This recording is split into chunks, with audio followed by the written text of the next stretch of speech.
humanists of our time. The modern, unbelieving secularists and humanists of our time.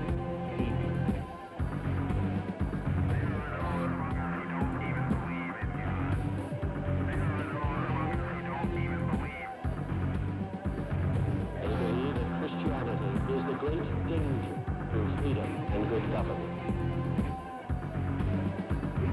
People who reject the very word of God, people who reject the very word of God, people who reject the very word of God. Welcome to Freethinking 101, brought to you by the Rationalist Society of St. Louis. We challenge you to examine your beliefs, values, judgments, your mindset, your biases and prejudice, your religion, your philosophy, your assumptions. In short, to examine the recesses of your mind and defend the cobwebs that you store in that belfry.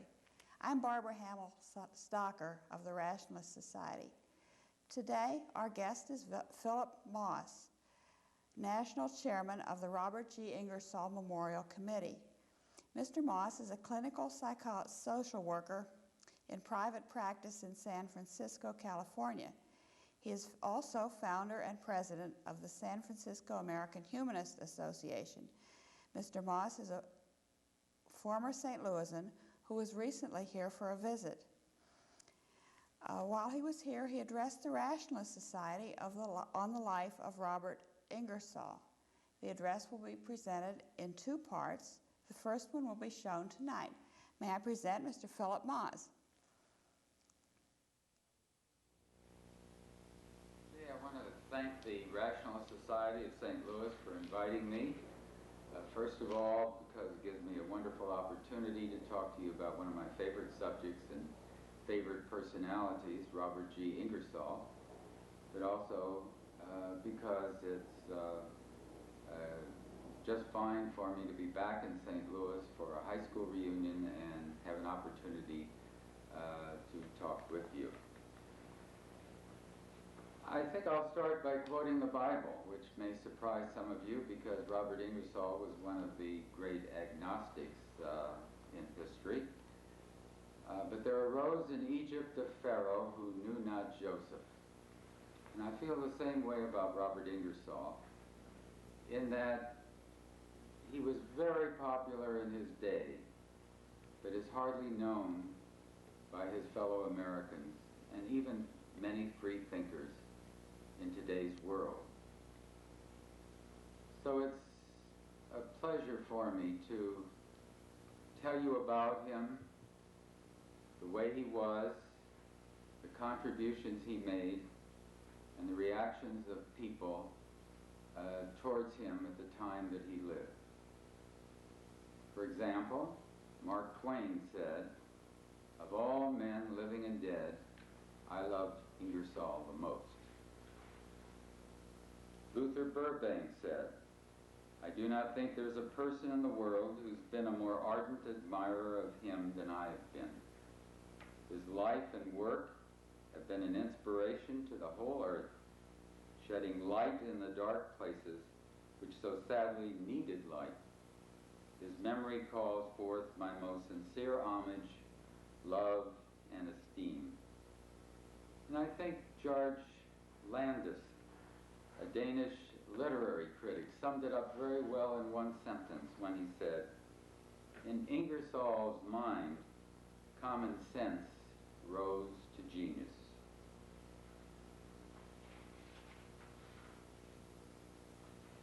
Henry Ward Beecher, a prominent clergyman, and as I'll tell you later, there was a conflict between many clergymen in the more extreme evangelical types and groups and Ingersoll. Yet he was a friend of many clergymen. And in one introduction of Ingersoll, Reverend Beecher said, "I now introduce to you a man who, I say this not flatteringly, is the most brilliant speaker of the English tongue of all the men on the globe. His wit and his magnificent antithesis In them we find the glorious flame of genius and honest thought. And so it went, with many of the great minds of the time extolling the virtue of Ingersoll at the time of his death. But let's go back in history a little bit to the Chicago speech of 1876. And one of the fortunate things about the written reports that we have of Ingersoll is that they're often accompanied by press reports of the time. So we know the reaction that occurred at the time he made his famous speeches.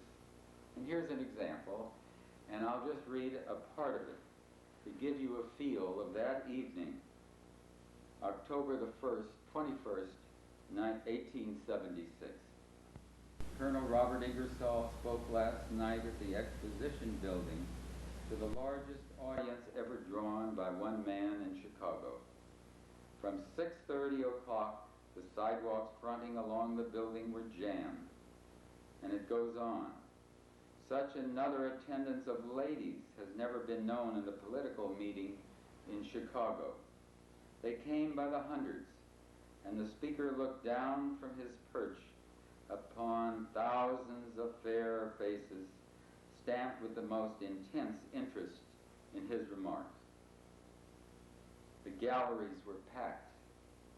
It was a magnificent outpouring. At least 50,000 people in number, a compliment alike to the principle it represented and to the orator.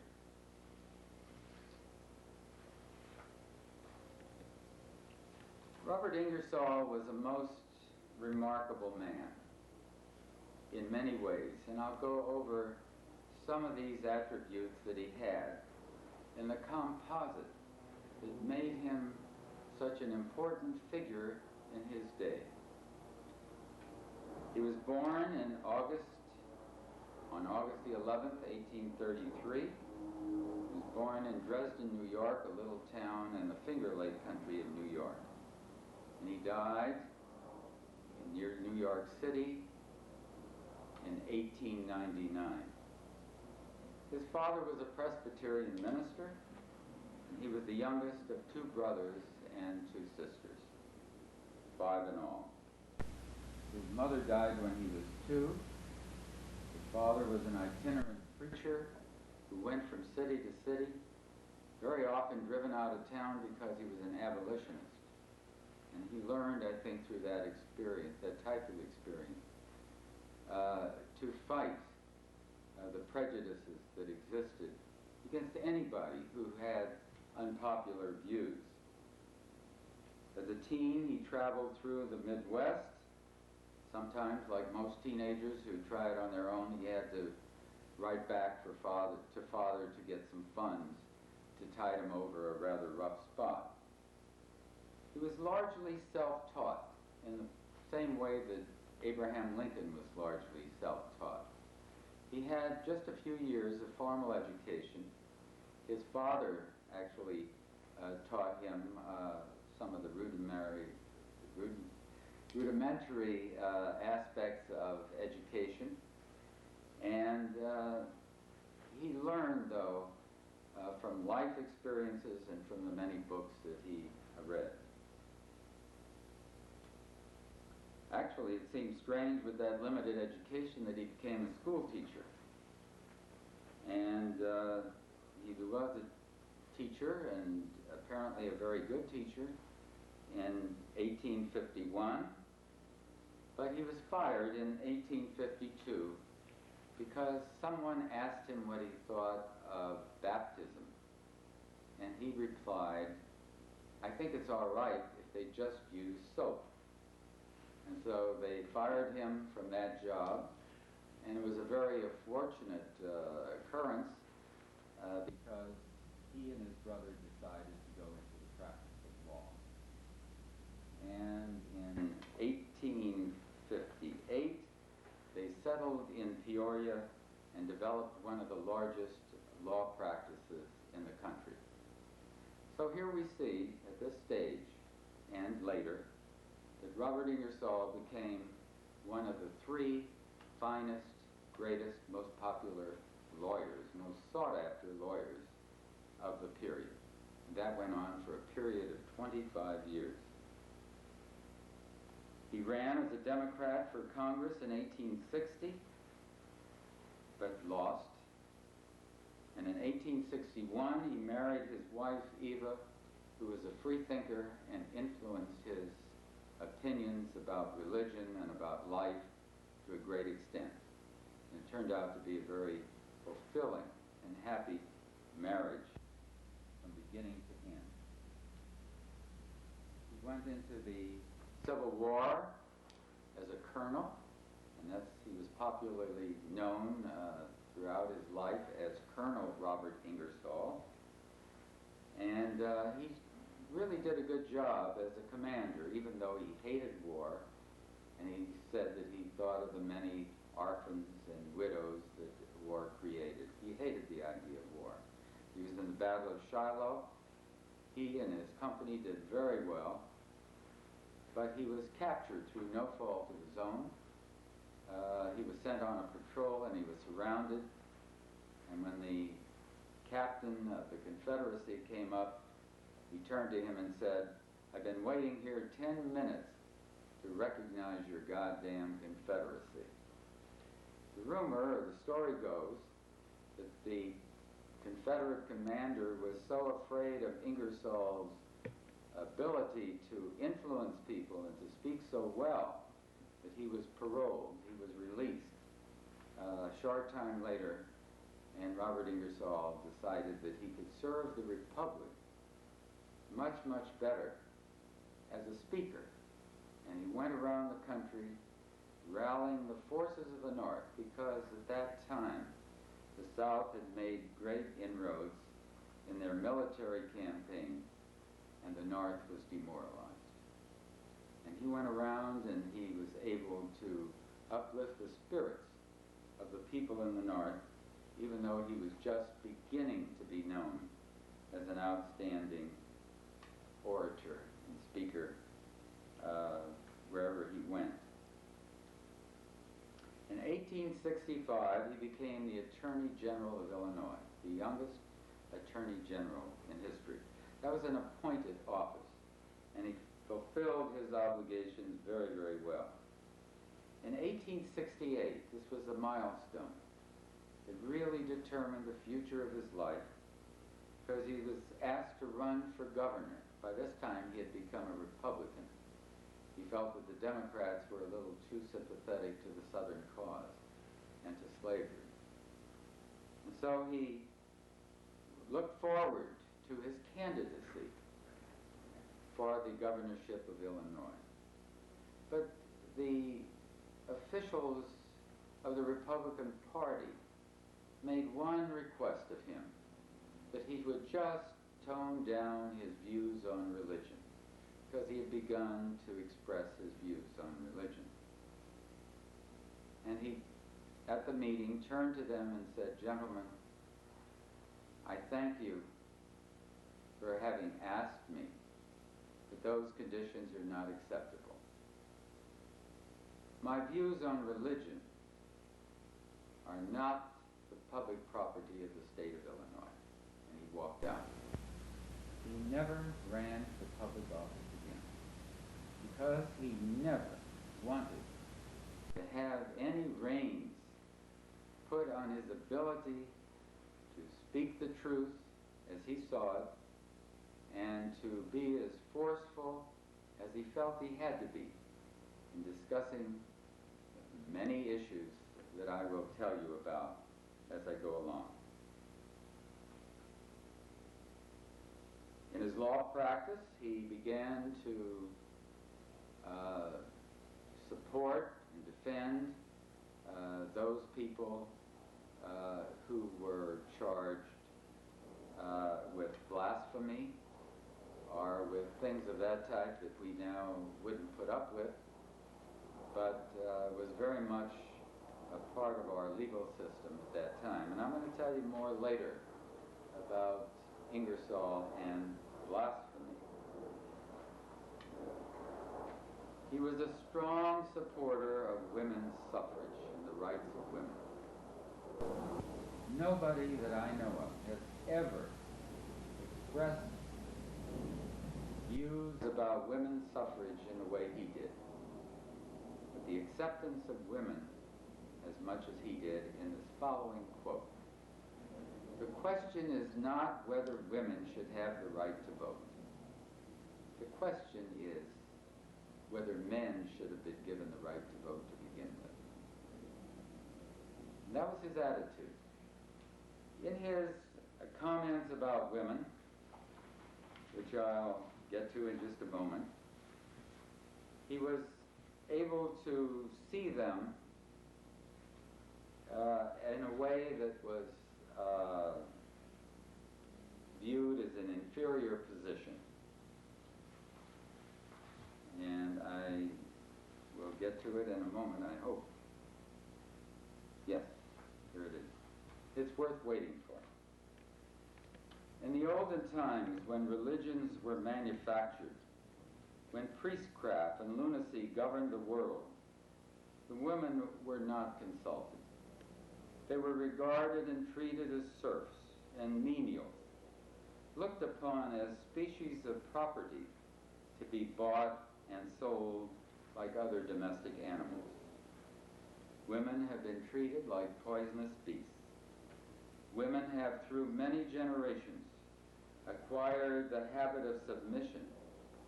They have practiced what may be called the slave virtues, obedience, humility, so that some time will be required for them to become accustomed to the new order of things, to the exercise of greater freedom.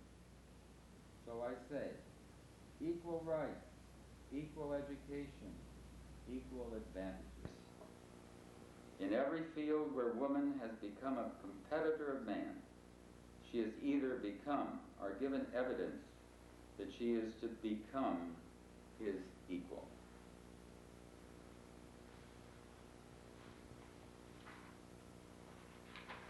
He was, of course, one of the most popular figures in relation to women's rights, and all of his lectures were attended by many women who ordinarily wouldn't go to lectures or hear him talk. And of Susan B. Anthony, he said, "She is one of the most remarkable women in the world. She has the enthusiasm of youth and spring, the courage and sincerity of a martyr. She is as reliable as the attraction of gravitation. She is absolutely true to her convictions, intellectually honest, logical, candid, and infinitely persistent. No more human being has done more for women than Miss Anthony." And he went on to talk about her. Before he died, he said one of the most important things in the world is a wanted child and the right of the woman to choose. In many ways, he was dealing with issues that are current today. And I've often issued challenges to anyone who heard any of my talks on Ingersoll or who knew about Ingersoll. I say, take any issue that he engaged in and judge it not by the past, but by the present, and see whether his words are still as relevant today as they were in his time.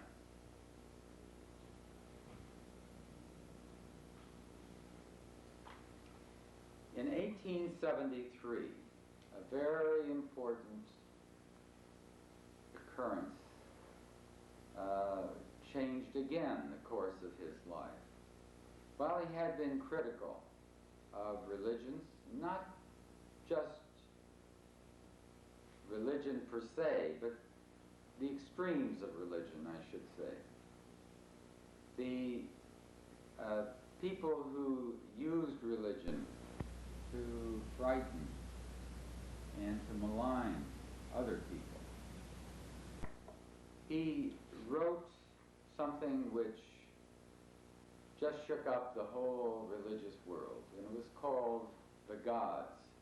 He didn't say the God, but the gods, because he believed that there has been attempts by people to somehow create something for themselves to answer their needs and their prayers and their wishes and everything that they feel they have no control over.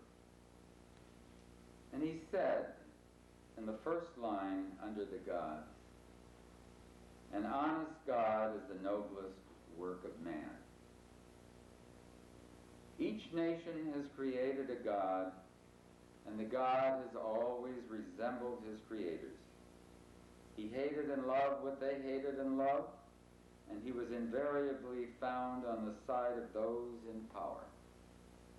Each God was intensely patriotic and detested all nations but his own.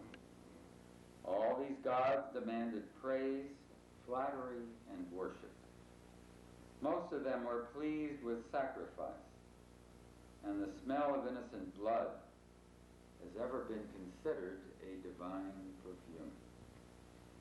All these gods have insisted upon having a vast number of priests, and the priests have always insisted upon being supported by the people. And the principal business of these priests has been to boast about their God and to insist that he could easily vanquish all the other gods put together. Perhaps that's where the word macho came from. I don't know, but it may be that way. I could go on with that, but I really would like to get to the end of Ingersoll's statement about the gods and offer a substitute that really brings up his belief and confidence in people's ability to care for themselves. Reason, observation, and experience, the holy trinity of science, have taught us that happiness is the only good, that the time to be happy is now, and the way to be happy is to make others so. That's enough for us. In this belief, we are content to live and die. If by any possibility the existence of a power superior to and independent of nature shall be demonstrated, then there'll be plenty of time to kneel. Until then, let us stand erect.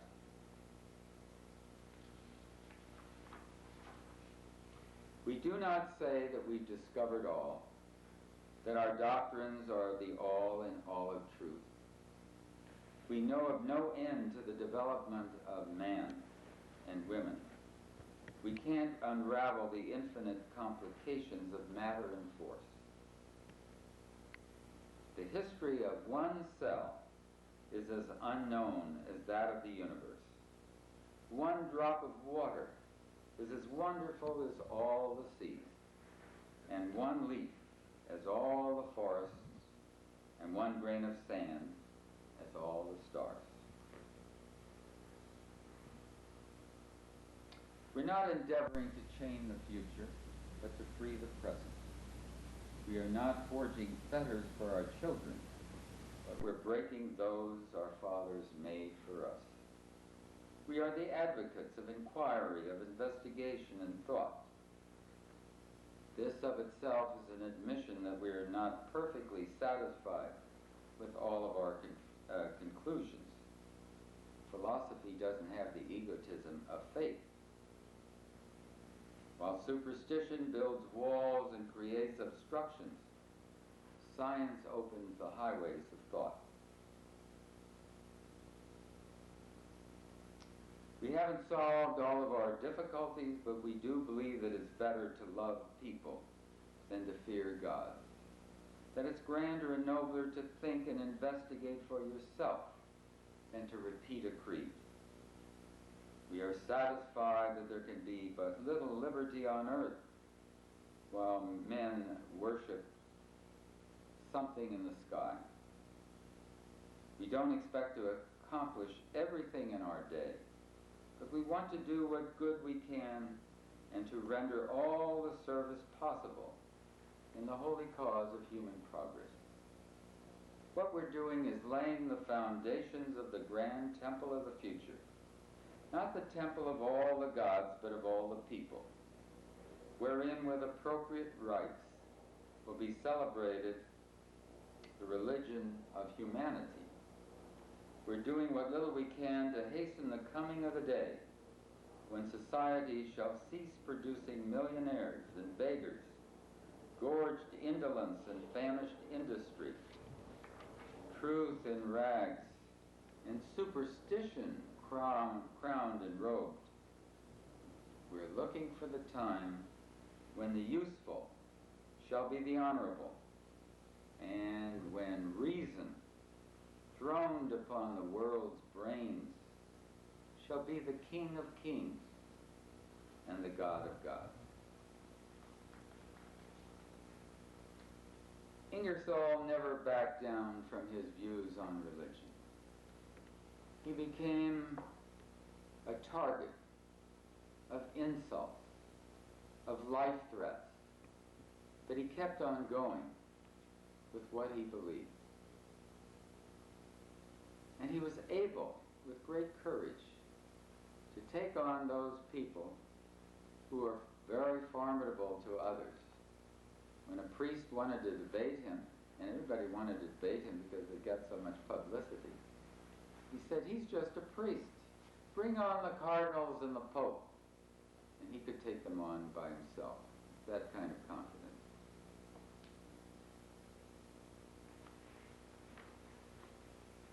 I've just given you tonight a little excerpt, a little example of the type of courage and recognition and admiration of this man who has long been forgotten. But I'm happy to say that interest in him is reviving. We're rebuilding his birthplace in Dresden, New York, and we look forward not only to the resurrection of his birthplace, but the resurrection of his works, so that people will know and benefit from his mind, from his heart, and from his courage.